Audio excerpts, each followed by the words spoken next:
Hello everybody, Brandon here to you, and welcome back to Let's Play Tomb Raider Anniversary. In the previous episode, we conquered Midas's palace. In today's episode, we'll be going through the super awesome swimming pool of destiny. So, this level, we're going to be going into this a little bit more as we go through this area, but this level is probably the most drastic change between the original Tomb Raider and Anniversary. And we'll see why in a moment. But first, we're going to continue on swimming through here, and hopefully we don't drown, because that would be very bad. We want to go over here. Come on, come on, come on, come on, come on, come on, come on, come on, come on. Okay, there we go.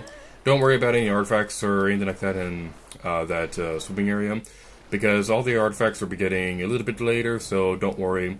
This isn't too complicated of a maze, just follow the light and you'll be okay. And now we made it to the end. Well, that was it for today's episode, right? No, I'm just kidding. So we go up here, and now we're in the Tomb of Tihocan. People who played the original game may be thrown off a little bit about that, because there was another level in between Midas's palace and the Tomb of Tihocan, which was the cistern. We'll be getting into that a little bit more when we get into the main level in the room. Excuse me. Very rude. Stupid rat trying to bite my feet while I was explaining super amazing details about the original Tomb Raider game.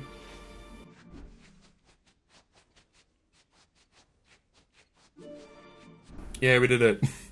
Alright, so now that we've done that, we're gonna have to move the crate around into that to the other platform over there.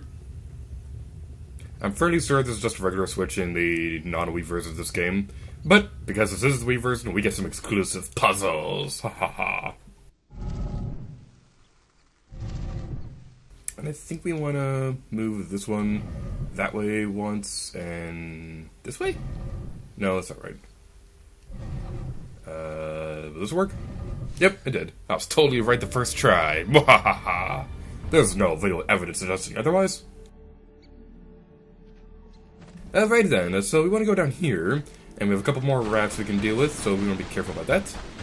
I didn't mean for that to rhyme, but let's go into this room.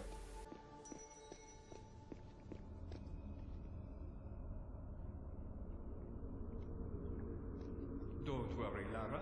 The water is quite refreshing. This is the cistern. If you're playing on the original version of Tomb Raider, then this is going to be very different. The cistern and Tomb of Tihocan were two very different levels in the original Tomb Raider game. This area, this entire room, was just the hub in the cistern level in the original game. There were a bunch of other rooms that were like puzzles, that had their own puzzles and things like that. And it was very interesting, and the Tomb of Tihocan level was a pretty big level. Like, it wasn't, like, huge or anything like that, but it was still a pretty decently sized level with its own traps and stuff like that. And it was very interesting. It was actually one of my more personal favorite levels in the game. But for some reason, in Tomb Raider Anniversary, they combined the two levels for some reason. I don't understand why. But basically, they took the two most memorable parts of the original games, Cistern and Tomb of Tihocan levels, and combined them into one level. So I'm not entirely sure why they did that, because I loved the two levels when they were separate in the original game. And while I do still highly enjoy this level, something just seems off about merging those two together. I'm not a big fan of it. But now that I'm learning more about computer programming, I think I understand why they did this. They were probably on like a set deadline to have this game released within a certain time frame, and they decided to cut corners and decide to merge those two levels into one big level. So I think maybe that's why they did that.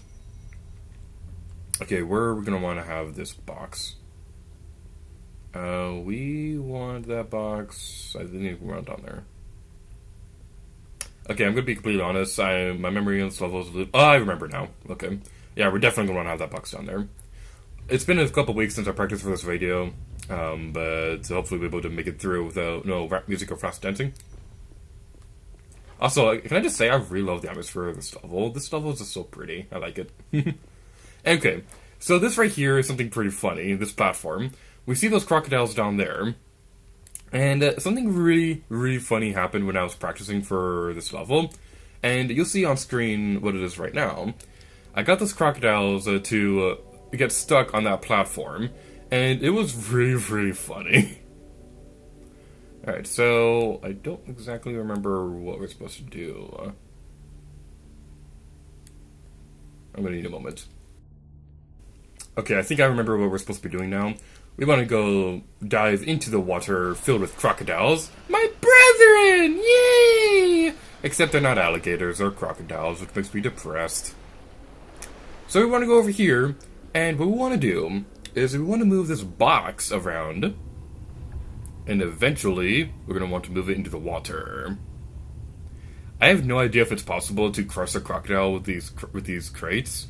I imagine it's possible, but the thing about that is that you'd kind of have to lure them into a specific spot, and it would probably be really difficult to do it, and it's probably not all that worth it in the end. But I'm really curious if it's possible to destroy them by dropping the crate on them. Obviously that's possible in real life, but I'm just wondering if it's possible in the game. I also really love how these columns are kind of destroyed. You can see that they're clearly in ruin and things like that. It's pretty interesting.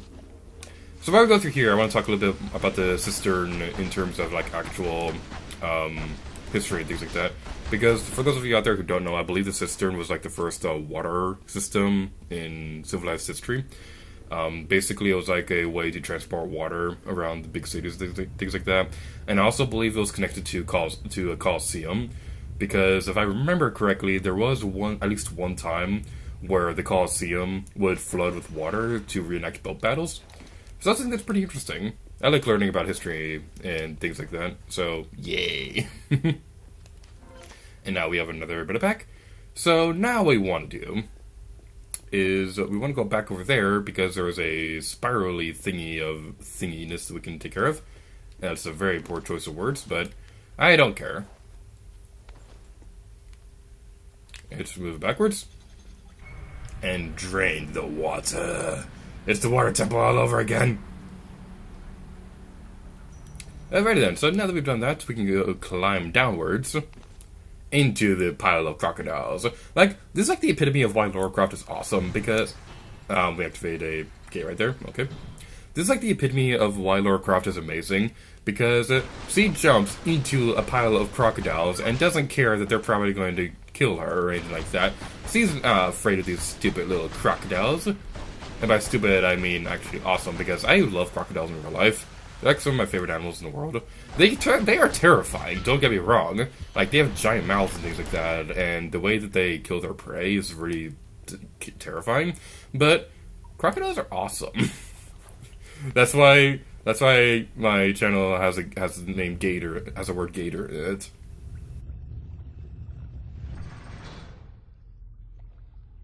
It also helps the fact that the term later gear to you also works really well with my outro, so I'll be like, it's next time later gear to you or whatever. But anyway, enough about dumb usernames that are incredibly hard to spell for people new to the channel. We can activate that, and oh, the gate went downwards. Whoa, magic. So now what we want to do is we need to get out of here. Unfortunately, this isn't like Breath of the Wild, where we can just Spider-Man up the walls. Wait, there's a thing down there. Here, I want to collect the meta pack, because if I see that in editing, I'm going to go crazy. Use the grappling hook, and jump that. A detail that I really love in the original Tomb Raider game was how they used the color palette to help with the level design in the game, because there were a lot of rooms in the Cistern and the Tomb of Tihocan levels in the original game where you had to make the water go up and down a lot. And what was really cool was you could tell when you were going to be in a room where you had to change the water level, because the walls would be all blue and green, things like that. It would be blue if the water never reached that point, but we had to go all the way back around, don't we? It would be blue if it never reached that point, but it would be green to tell you that you can raise the water at that point. It was really cool, and I really liked it. They kind of do that for this game, but I don't think it's as noticeable as it is in the original game.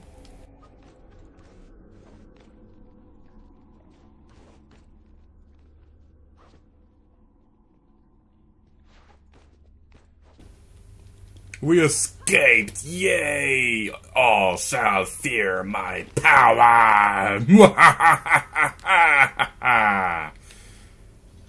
Let's raise the water back upwards.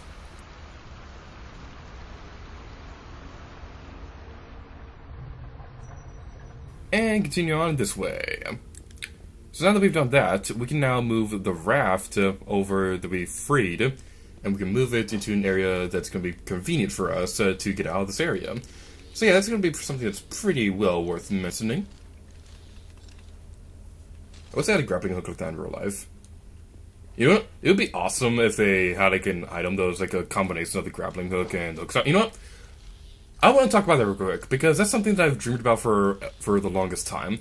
My dream crossover is a Legend of Zelda and Tomb Raider crossover. That is something I've been wanting my entire life.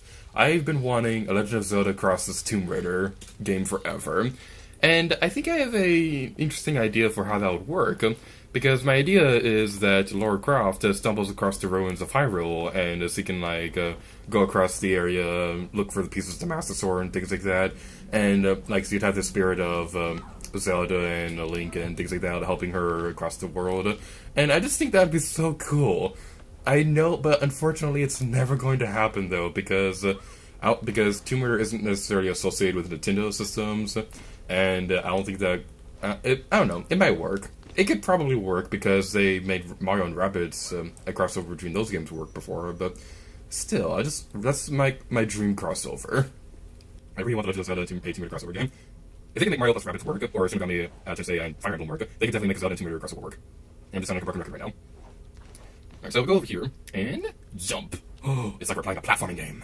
And this entire commentary segment is probably getting sped up because it's stuff we've seen before, so my voice probably sounds very funny right now. If you can hear this, hello. Continue commentary in 3, 2, 1. Alrighty then, so now that we're back over here, let's raise the water level up completely.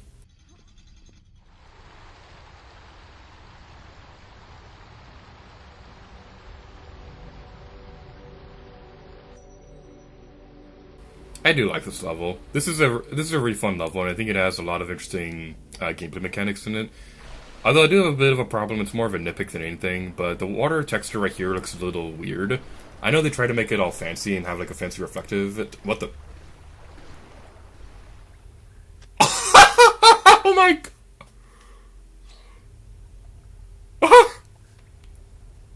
Okay, that's a glitch. That's a really funny glitch, but that's a glitch. Okay. We didn't have to do all that super complicated platforming to get to that eminence thingy. Okay. There's some more eminence right there if you want to go grab it. We can't pick it up right now because we haven't been using the shotgun cells at all. And before I forget, I want to go back down into the water, because I believe somewhere around here, yep, it's over there. Because around here, we can activate the lever. A reminder for those who didn't watch the previous episode, there's supposed to be an artifact in that area right there, but unfortunately, because I accidentally saved over my file when I was practicing for this video, and this game handles save files very weirdly, it saved my rewards, but it didn't save my progress throughout the regular game, so it's really weird. It's a bit of a weird situation, and I do apologize for that, but you did see a picture on screen right there demonstrating that there is indeed an artifact right there. There aren't any relics or anything like that, so it's not anything super huge or anything like that, but still. So let's go back under the water and go over here. Is that going to be close enough to jump on the platform? No, we need to make it a little bit closer. Okay. Alright then, let's move the raft a little bit closer, because apparently all of our hard work so far isn't good enough for the game. Okay. Come on. There we go. Maybe that'll be close enough. Hopefully. Maybe. Okay, so if I go through this area, I want to demonstrate on screen something that kind of drove me crazy about the original game. And there was this one room where it was like a giant block puzzle. And if you've seen the block puzzles in the original Tomb Raider game, you know how obnoxious they can be. So they had an entire room built around the mechanic of moving blocks around, and that was easily one of the more painful parts of that game, even if it wasn't a Tomb of Tihocan level, which is a level that I highly enjoy. And this right here, you'll also see an on-screen comparison of something comparable to the original game. And that probably doesn't make any sense, but I don't care at this point. So now that we've completed the cistern, we'll be moving into the Tomb of Tihocan area, and I would be quiet right here, and you'll see why.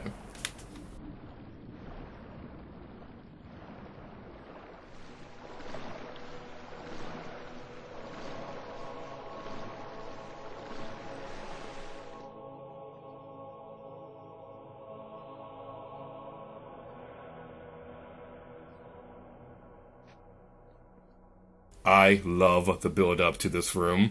It's very comparable to a certain part late into Tomb Raider Legend. People who have been watching the Tomb Raider Trilogy project so far should know what I'm talking about.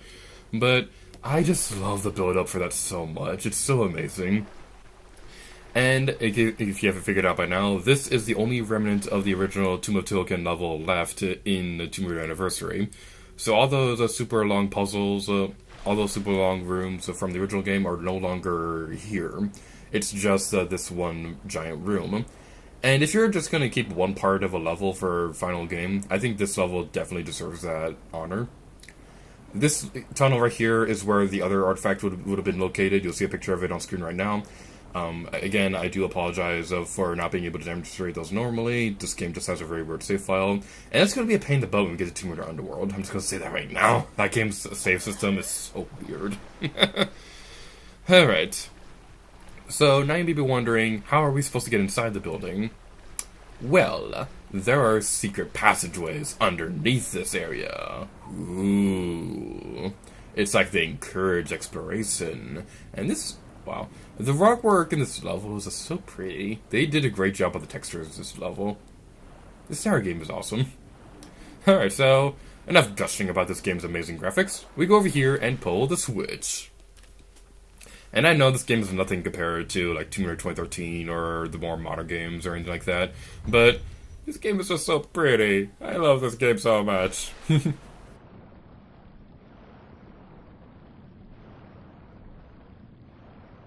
Just keep swimming, just keep swimming, just keep swimming, swimming, swimming. What do we do? We swim, swim.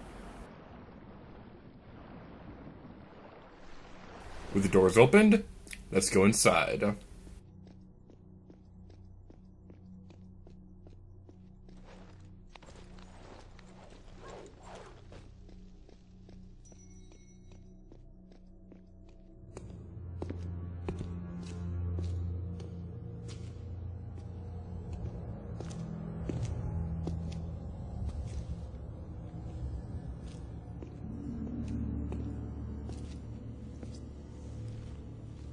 Here lies the god King Tihocan, one of the Triumvirate, keepers of the three pieces of the Scion, leader of the Chosen after the great betrayal caused Atlantis to be lost beneath the waves.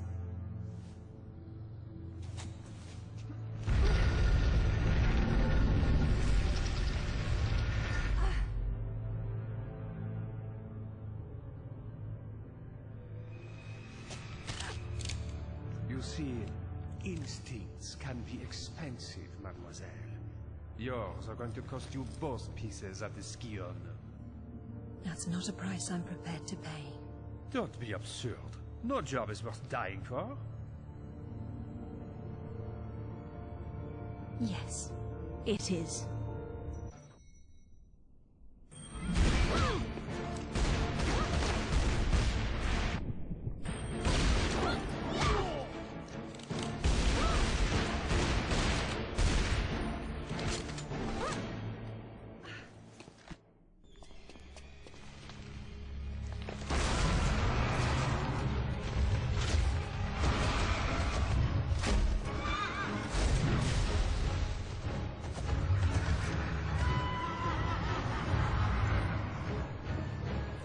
Second thought, you are amazing.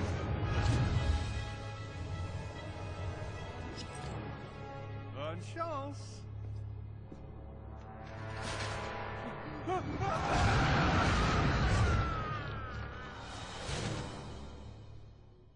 I love Laura's expression during that cutscene, it's so amazing. But, I'm gonna be quiet for a moment because it would be a sin to talk over this song.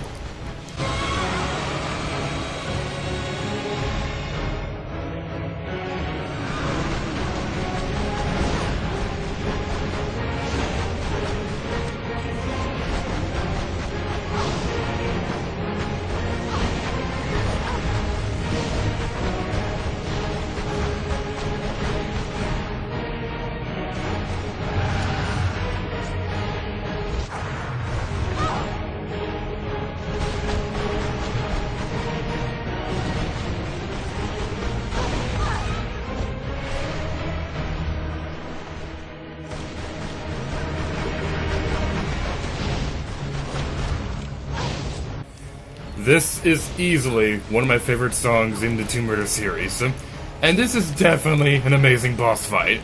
So you want to be careful with these guys, and it's very advisable that you've mastered the adrenaline headshot at this point, because that's going to make your life so much easier. What you want to do is you want to build up the rage meter, because these guys will have 2 rage attacks. So the first rage attack will try to turn you into stone.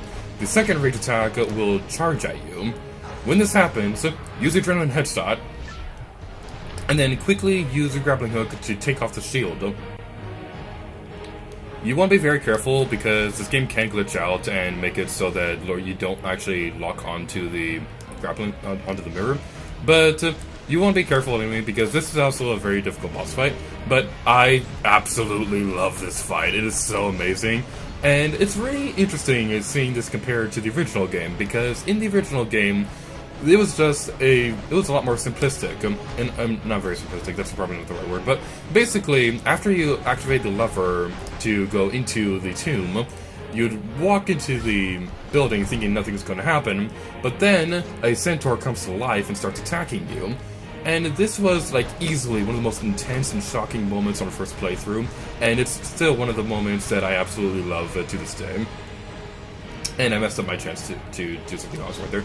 Okay, so now that we've taken out both of these shields, now you want to use their laser attack against them. So what you want to do, you want to build up their rage meter, pick up a shield, and then turn them to stone. Take this opportunity to change to a different weapon. Okay. I would advise using the Magnum, the 50 caliber bullet things. You can also probably use a shotgun if you're up close as well. Do more damage that way. I'm going to switch over to my regular dual pistols so that I don't waste ammunition of the other guns. Build up the rage meter again, and also obviously be careful of the explosions because they can do a lot of damage if you're not careful. Oh man. Okay, I thought for a moment that we turned them both into stone at once, which is something that I've only ever been able to achieve once in my entire life. It is entirely possible, and I've been wanting to replicate it for the longest time, but I've never been able to do it. Get back over here. Okay, we took care of you. So now there's only one more left. Now, I don't know if it's just me, and I've never been able to see anything online that confirms this, but it seems like the centaur gets more aggressive after he destroys its brethren. So you definitely want to be careful. And just because I feel like it, shotgun to the face!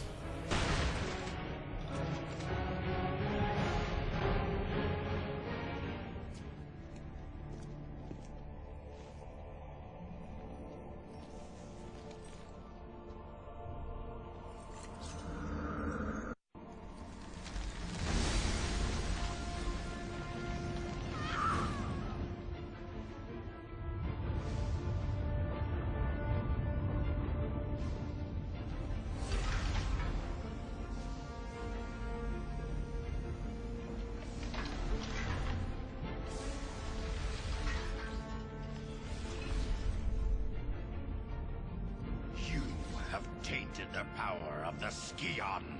In betraying your fellow kings, you have broken the sacred triumvirate of Atlantis.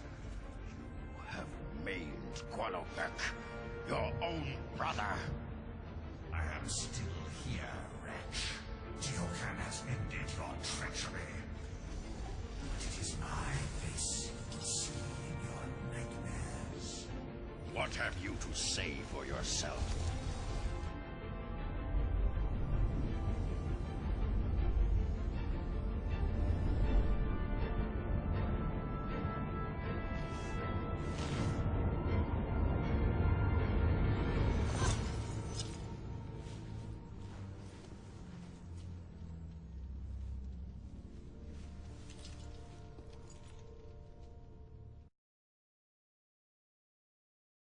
One thing I'd like to point out before we end this video, if you didn't get the 50 caliber bullets in the Coliseum, you will get them after defeating Pierre.